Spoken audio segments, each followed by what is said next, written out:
Potli balls అనేది బక్రంతో ఎలా stitch చేయాలో నెక్కి చూద్దాము. ఆల్రెడీ నెక్ ఎలా బక్రం పైన కట్ చేసుకోవాలో నిన్న చూపించాను కదా. ఇప్పుడు ఐరన్ చేసుకుని ఎక్స్ట్రా పీస్ అంతా ఇలా లోపలికి ఫోల్డ్ చేసుకున్నాను. ఇప్పుడు మిడిల్ మార్క్ చేసుకోండి. అలానే ఖర్చు పైన మార్క్ చేసేసుకోవాలి 1/2 ఇంచు. ఇప్పుడు మీకు మిడిల్ నుంచి ఎంత గ్యాప్లో కావాలో అంత గ్యాప్లో అటు ఇటు మార్క్ చేసుకోండి పోట్లీ బాల్స్కి. ఇప్పుడు రెడీ చేసి పెట్టుకోండి పోట్లీ బాల్స్. అలానే సింగిల్ పాదం యూస్ చేశారంటే మీకు పోట్లీ బాల్స్ అనేది నీట్గా వస్తాయి. చివరి కుట్టుపడేలాగా ఇలా మార్క్ చేసిన దగ్గర అన్నీ పెట్టుకొని స్టిచ్ వేసేసుకోండి చివరి వరకు ఇదే విధంగా. ఇలా రెడీ అయింది కదా. ఇప్పుడు మెయిన్ పార్ట్ కూడా మనము ఇలా మిడిల్ టక్ ఇచ్చుకోవాలి. పై వైపున కరెక్ట్గా ఇలా పెట్టేసుకోండి బకరాన్ని.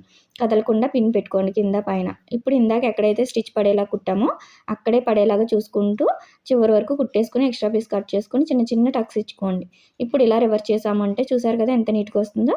ఇప్పుడు చివరిని కుట్టుపడేలాగా పైనుంచి స్టిచ్ వేసుకుంటూ వెళ్ళాలి. లోపల హెమ్మింగ్ చేసేసుకోండి.